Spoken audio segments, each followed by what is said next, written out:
Saudara Salam, kita berjumpa dalam persiapan khotbah Jumat Agung, Injil Lukas pasal 23 ayat 33 sampai 46 dengan tema kematian Yesus memulihkan dan menyembuhkan. Sebelum membahas teks ini, saudara-saudara, mari kita berdoa.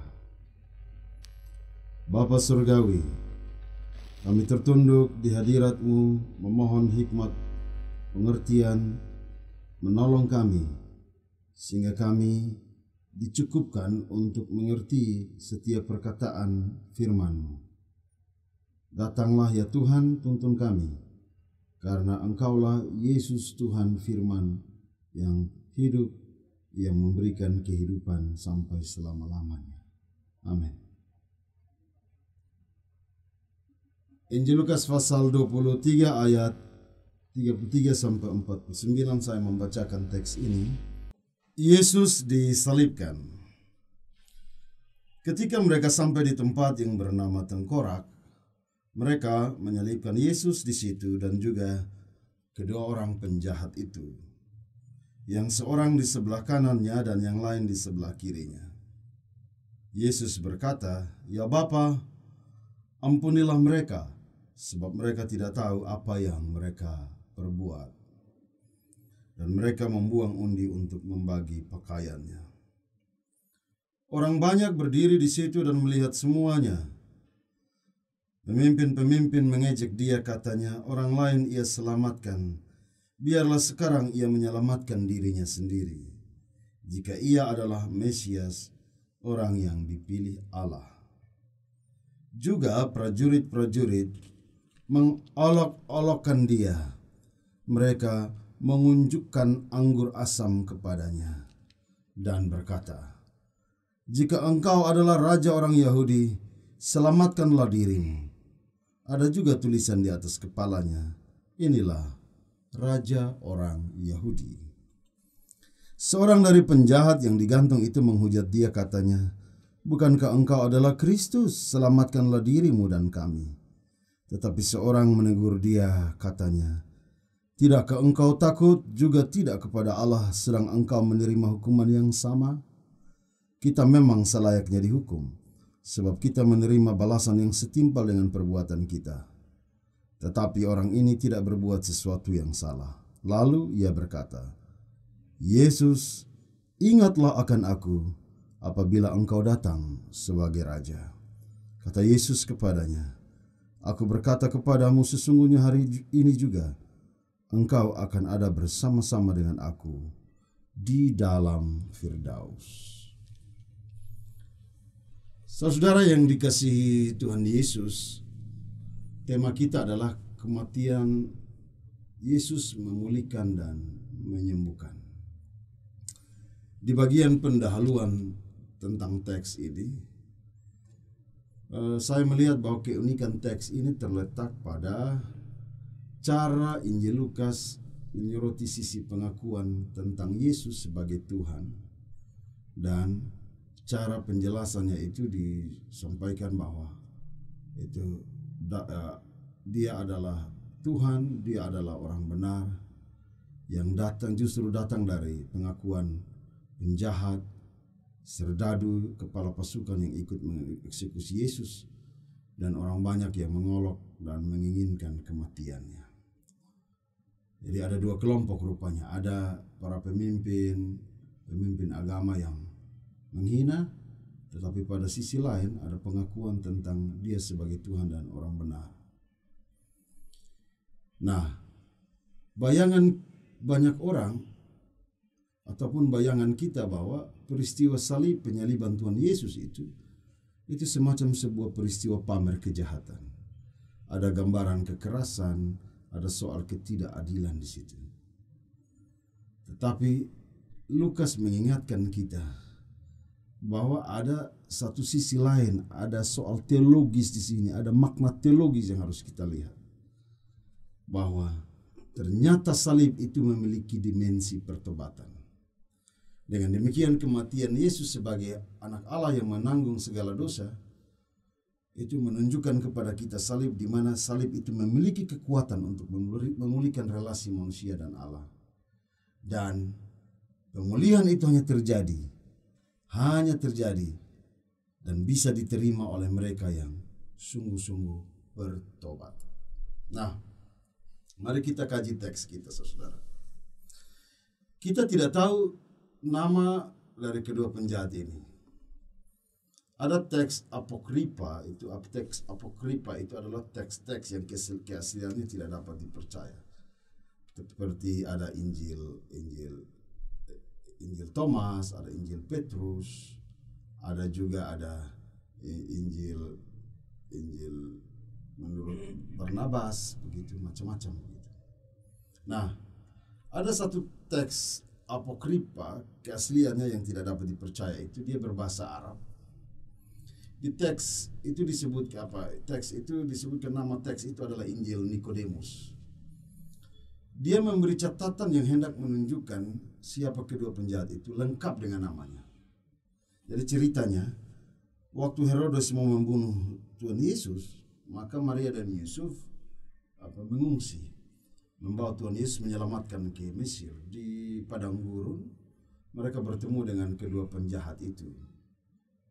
Penjahat yang di sebelah kiri itu, dia tidak mau memberi rombongan Yesus itu lewat. Dia menahan mereka.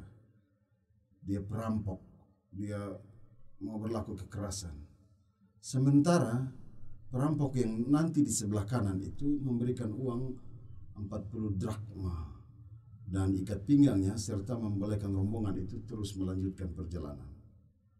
Lalu di teks Injil Nikodemus itu, Tuhan Yesus menyebut nama mereka. Dia bilang begini, 30 tahun kaum Yahudi akan menyelibkan saya di Yerusalem, dan dua perampok ini akan digantung pada salib bersama dengan saya. Dia menyebut nama mereka. Titus, perampok yang baik, dia ada di sisi kanan, dan Dumakus, perampok yang jahat, dia ada di sisi kiri. Dan setelah hari itu Titus akan pergi bersama saya ke surga. Nah, sementara nama untuk kepala pasukan itu, saudara, kan tadi kita sebut nama dua orang penjahat menurut teks apokrif yang ditulis oleh Injil Nikodemus.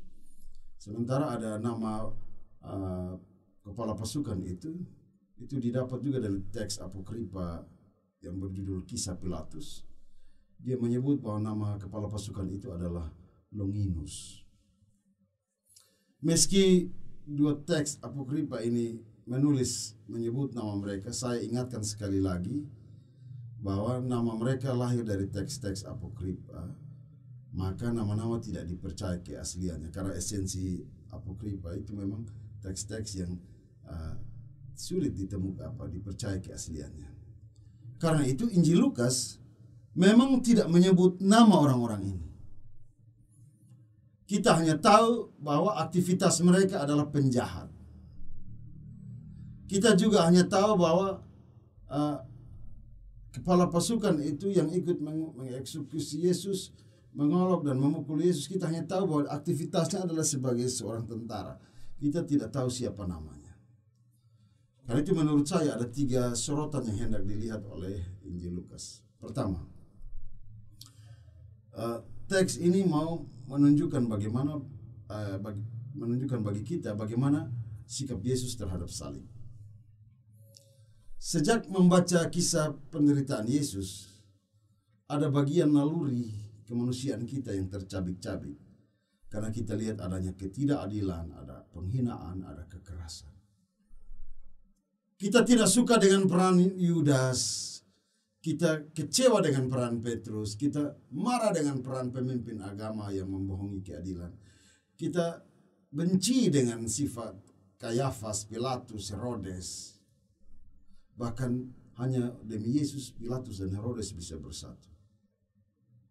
Kita menganggap mereka adalah para pelaku, aktor intelektual dari kisah penyaliban Yesus, proses pengadilan sampai penyaliban. Mereka harus bertanggung jawab. Namun kita juga harus berhati-hati. Sebab hanya dengan menekankan naluri kemanusiaan, lama-lama kita bisa menarik jauh teks ini tentang apa yang dialami Yesus, sehingga kita bisa saja terjebak untuk menempatkan Bapa atau Tuhan sebagai pihak yang seharusnya bertanggung jawab penuh atas apa yang dialami oleh Yesus, sebab dia datang membawa misi Bapa, kan? Bukankah Rasul Paulus sendiri berkata bahwa dia tidak berdosa, tetapi dia ditimpakan dosa. Yesus itu tidak berdosa, tapi ditimpakan dosa.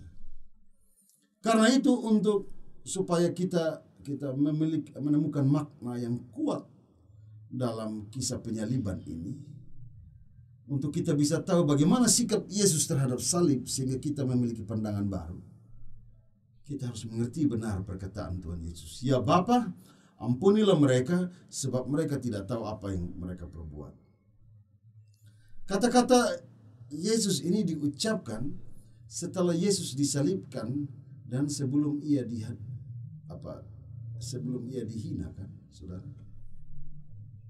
Jadi kata-kata itu diucapkan setelah mereka menyalibkan Yesus.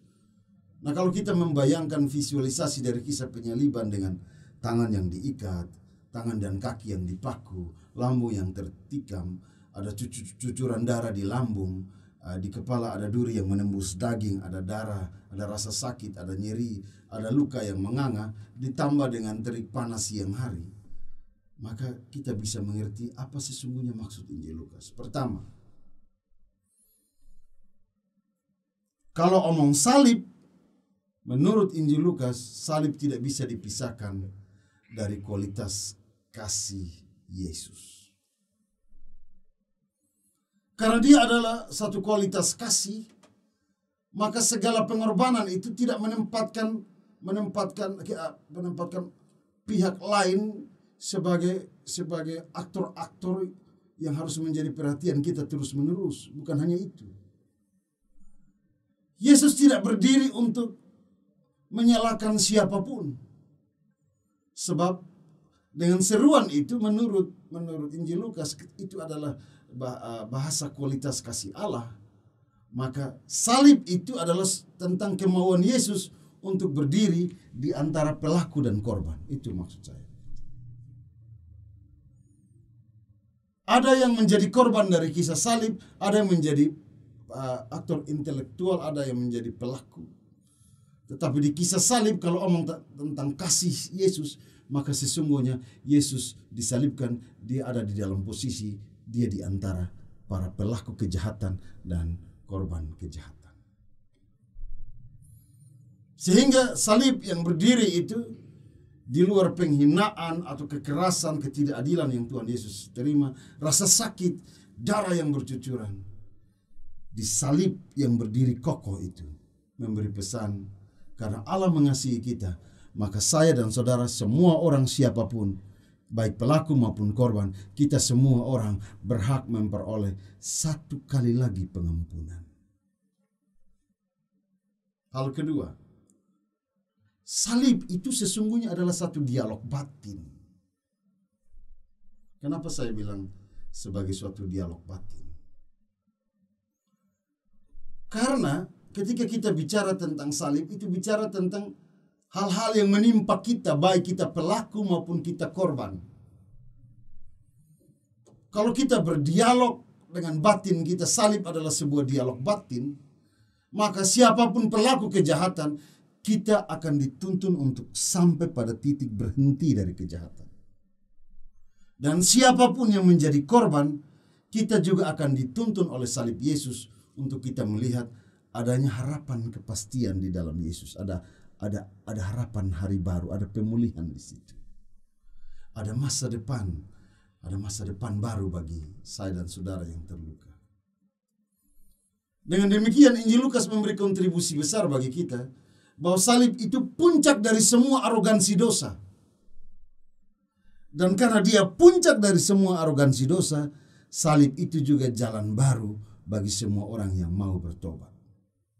Hebat, saudara. Cara Injil Lukas menuturkan tentang makna salib itu. Dengan demikian pula maka salib akan kehilangan makna kalau kita hanya saling menyalahkan dan salib kehilangan bobot jika kita hanya berdiam diri sampai kehilangan harapan. Salib adalah sebuah dialog batin terus-menerus.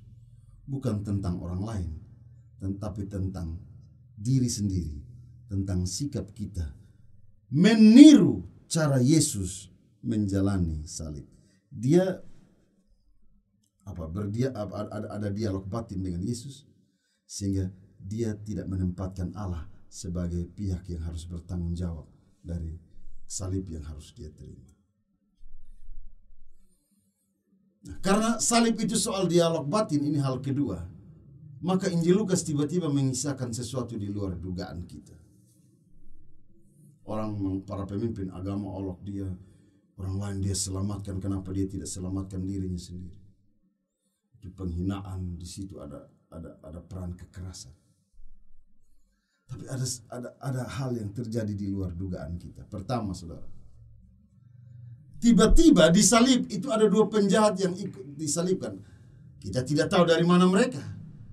Ketika Yesus disalibkan kan ada semacam karnaval. Tidak diceritakan bagi kita bahwa ada juga karnaval dua penjahat itu. Tidak disebutkan. Apa yang mereka lakukan kita tidak tahu. Yang disebutkan penjahat itu. Tetapi kemudian penjahat yang di sebelah kiri itu ikut menghujat. Bukankah engkau Kristus, Mesias? Selamatkan dirimu dan kami.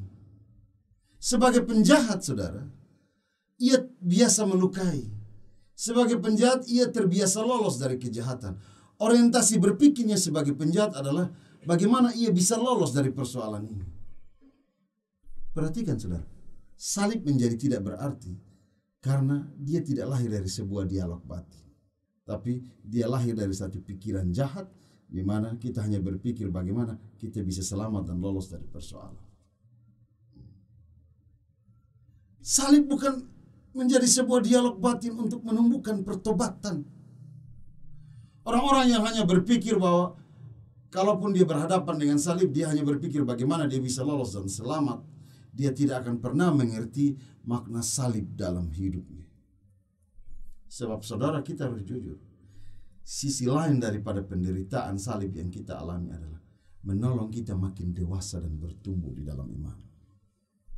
Karena itu penjahat yang di sebelah kanan menegur sahabatnya. Tidakkah ada rasa takut terhadap Allah? Tidak ada rasa penyesalan karena kita ini adalah penjahat? Tidakkah kamu malu? Saya dan saudara malu. Tidakkah kita malu bisa disalibkan bersama dengan orang yang benar?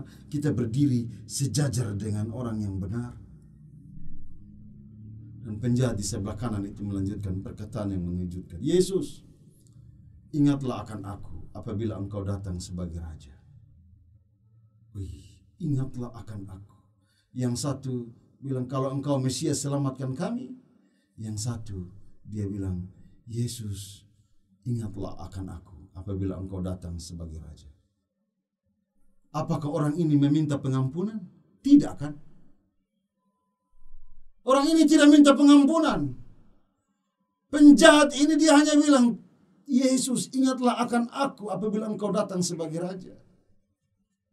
Kenapa? Karena di salib itu dia menemukan makna salib. Ia berdialog dengan batinnya. Ia menemukan betapa dia itu adalah orang yang betul-betul berdosa. Salib itu pantas bagi dia. Ia menemukan bahwa betapa rapuh dan tidak berarti dirinya. Dia tidak berpikir tentang dia bisa lolos dan selamat di hadapan Tuhan Maha Kudus. Dia mengakui keberadaan dirinya. Sebab kalau pakai timbangan dosa, saudara, taruh timbangan sebelahnya adalah kebenaran dan kejahatan, maka neraca bagian orang ini, saudara-saudara, itu timbangan dosanya terlalu besar. Orang ini tidak layak beroleh bagian sukacita Firdaus. Tetapi karena salib adalah dialog batin, maka ia walaupun penjahat, ia percaya ada harapan baru meski ia orang yang paling berdosa. Dan Yesus dalam otoritas sebagai Allah bangga dengan cara penjahat di sebelah kanan ini memahami salib. Yesus bilang apa? Aku berkata kepadamu, sesungguhnya hari ini juga engkau akan ada bersama-sama dengan aku di dalam Firdaus. Yesus tahu betul, oh ini orang mengerti salib. Dia berdialog dengan batin. Syarat untuk ada di salib itu, saudara-saudara, hanya satu saja, Yesus orang benar. Dan semua yang ada di salib itu harus berdialog batin, merebahkan hatinya di hadapan Tuhan. Itu syarat paling utama. Nah, saudara, kata Firdaus mengingatkan kita akan Adam dan Hawa. Kesalahan terbesar Adam dan Hawa adalah sudah melakukan dosa, tapi masih membangun argumen untuk menyalahkan orang lain dan membenarkan diri. Lalu mereka terusir dari Firdaus. Si penjahat di sebelah kanan, ketika tahu akan keberadaan dirinya, dia tidak membangun argumen seperti yang di sebelah kiri, membenarkan diri, tidak, atau mau pikir lolos, tidak. Si penjahat itu yang ada di sebelah kanan, justru dia menyadari keberadaan dirinya, dia menyesal, dia menyerahkan seluruh kejahatannya di hadapan Tuhan. Dia pasrah benar di hadapan Tuhan. Dan apa yang terjadi? Tuhan mengundang ia kembali ke dalam Firdaus. Makna pertobatan salib ditemukan hanya untuk orang-orang yang mau menjalani kehidupan ini tanpa menuduh, merasa ada menjadi sebagai korban, merasa bahwa ada orang lain yang membuat kehidupannya menjadi susah. Makna salib itu hanya bisa diterima oleh orang-orang yang merebahkan hatinya pada Tuhan Yesus. Pertobatan itu adalah syarat mutlak untuk orang-orang menemukan makna salib dalam hidup. Bukankah itu yang dilakukan oleh Daud? Mengambil istri orang itu berat tuh. Apalagi kalau mandi-mandi lihat di bawah, Daud pikir, mulus, tak ada celahnya. Daud bilang, aduh, kalau ini dulu. Saudara lihat, dia mengatur siasat, atur supaya Uria mati di medan perang. Itu dosa yang terlalu besar. Kenapa? Dilakukan dengan sadar. Tetapi Daud yang tahu itu menyesal. Mazmur itu 51 itu dia bilang, dari dalam kandungan Tuhan beta sudah berdosa. Sejak dari dalam kandungan. Ini pengakuan luar biasa, beta terlalu berdosa. Dan Tuhan mengampuni dia kan, karena ada pertobatan sungguh-sungguh. Lihat Ayub. Ayub heran, Tuhan beta kurang baik apa? Dia bertengkaran di pengkawan semua, dia bilang beta kurang baik apa? Beta sudah terima ini keadaan sakit semua. Dia heran dengan ini sakit. Tapi kemudian dia diajak untuk merendahkan hatinya di hadapan Tuhan. Dia mengerti, Ayub mengerti ada rancangan Tuhan. Sehingga dia merebahkan hatinya. Dia melepaskan semua arogansi pengetahuan. Atau seperti Petrus yang menyangkali Yesus. Tetapi kemudian dalam satu dialog batin Tuhan bertanya, apakah engkau mengasihi aku? Dia menyadari kelemahannya dan dia tampil kembali sebagai seorang penginjil yang hebat. Saudara, dengan menyesali diri setelah melakukan dialog dengan batinnya, maka anak-anak Tuhan ini kembali menemukan apa maksud Tuhan yang terbaik bagi kehidupan mereka. Salib itu bukan hanya tentang apa yang saya dan saudara alami. Tetapi ketika berhadapan dengan salib, kekuatan utama kita adalah melakukan dialog batin terus-menerus. Untuk kita menghadapi kondisi apa saja. Baik itu sakit, virus, susah, fitnah, kekerasan, pengkhianatan, bahkan kematian. Hal kedua, saudara. Tadi kita bicara tentang sikap Yesus terhadap salib. Kita bilang bahwa itu terjadi karena Yesus itu kuat karena kasihnya dan karena dialog batinnya yang kuat. Sehingga kekuatan dia salib itu memberi pengaruh bagi orang-orang di sekitarnya. Sekarang kita juga harus bicara tentang sikap kita terhadap salib. Injil Lukas menulis, ada seruan menuju kematian yang diucapkan oleh Yesus.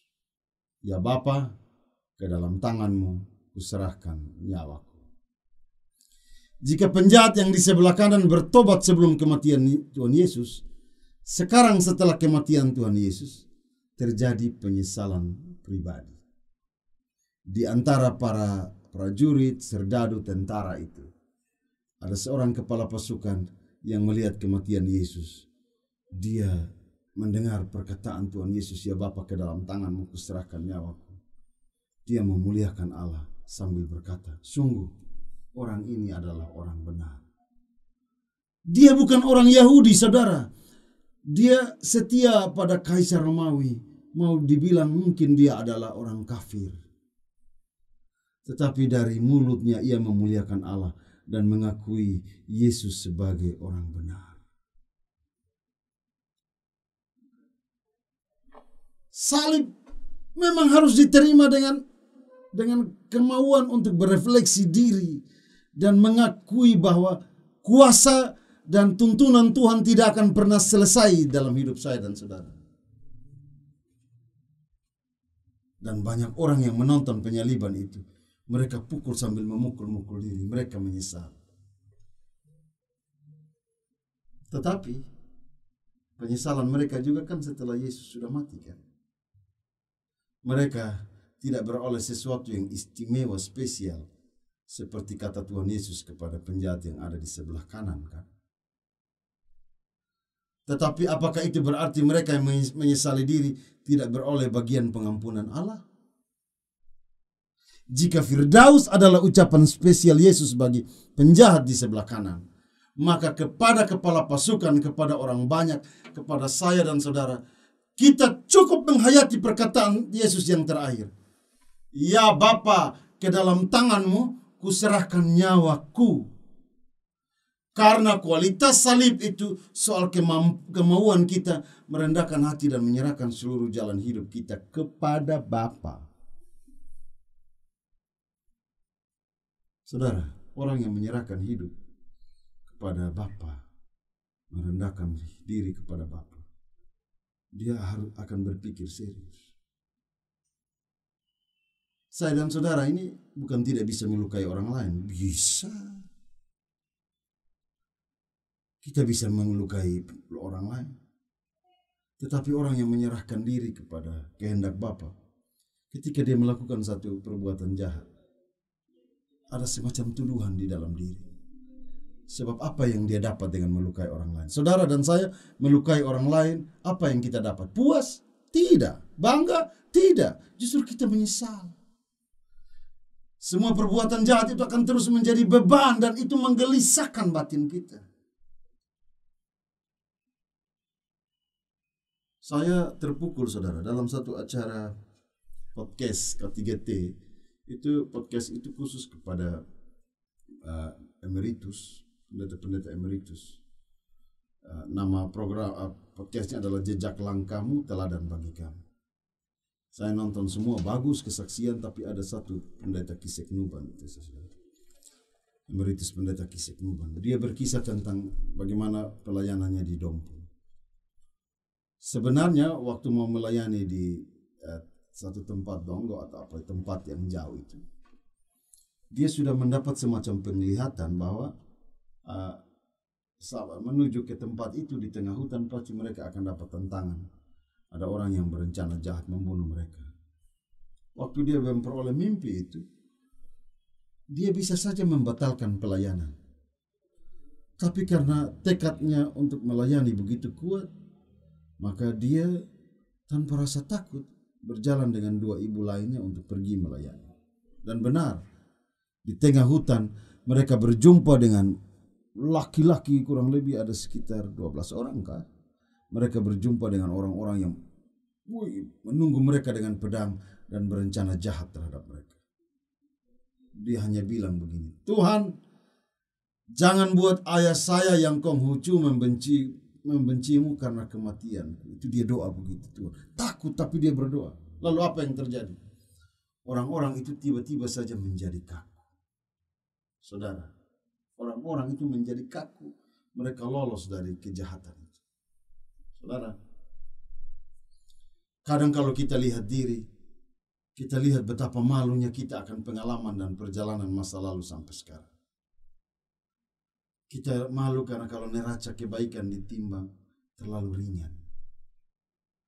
Tapi begitu kita melihat bagaimana kita bisa melewati semua peristiwa, bagaimana kita yang jahat ini pun bisa melewati semua waktu.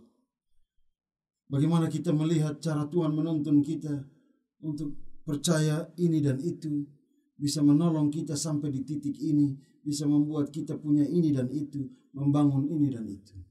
Kita menyadari bahwa semua itu hanya karena Tuhan. Hanya dengan menyerahkan semua hidup kita pada Tuhan, kita beroleh kelegaan, kita beroleh kelepasan, kita dijauhkan dari kejahatan. Jadi salib itu soal, kekuatan salib pada kita itu soal menyerahkan seluruh hidup pada Tuhan.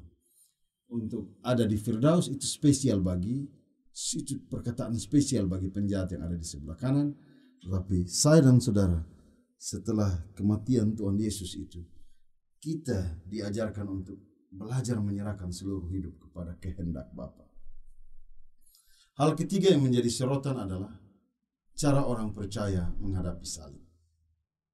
Semua orang yang mengenal Yesus secara dekat, perempuan-perempuan yang mengikuti Yesus sejak dari Galilea, mereka berdiri jauh-jauh dan melihat semuanya itu. Itu kata teks kita, saudara. Semua orang melihat keberadaan Yesus, itu di ayat 49. Melihat dari jauh. Apa yang mau Lukas katakan? Salib selalu ada di depan kita. Meski jaraknya jauh atau dekat, salib itu selalu ada di depan kita. Salib itu selalu dekat dengan kita. Tetapi orang-orang yang percaya, yang setia, dia akan melihat semua keajaiban salib. Mereka menemukan makna kekuatan salib itu. Mereka tidak saja melihat kengerian salib, tetapi mereka juga melihat berbagai perkara di luar dugaan. Sebab di salib Yesus itu kita belajar untuk hidup dalam ketaatan kepada Bapa. Bahwa di salib itu ada dialog batin yang kuat, di mana kita tiba pada pertobatan sungguh-sungguh. Dan di situ anugerah Allah akan berlaku bagi kita seumur hidup kita. Nah, saudara, kira-kira dengan demikian aplikasi apa yang mau kita sampaikan? Tema yang kita soroti ini tentang kematian Kristus untuk penyembuhan dan pemulihan. Kematian itu selalu menimbulkan luka. Tetapi kematian Yesus begitu agung, dia menjadi jumat yang sangat agung. Karena kematian Kristus berbeda. Sebab dengan kematiannya kita diajarkan untuk menemukan kehidupan. Salib itu adalah kehidupan. Pertobatan itu adalah proses menemukan kehidupan. Yesus mati, tapi ada kehidupan di situ. Ada harapan baru untuk hidup saya dan saudara menjadi lebih bergairah. Salib begitu terbuka bagi semua pihak. Dia mati, tapi kemudian ada jembatan baru untuk terbukanya satu relasi bagi semua pihak.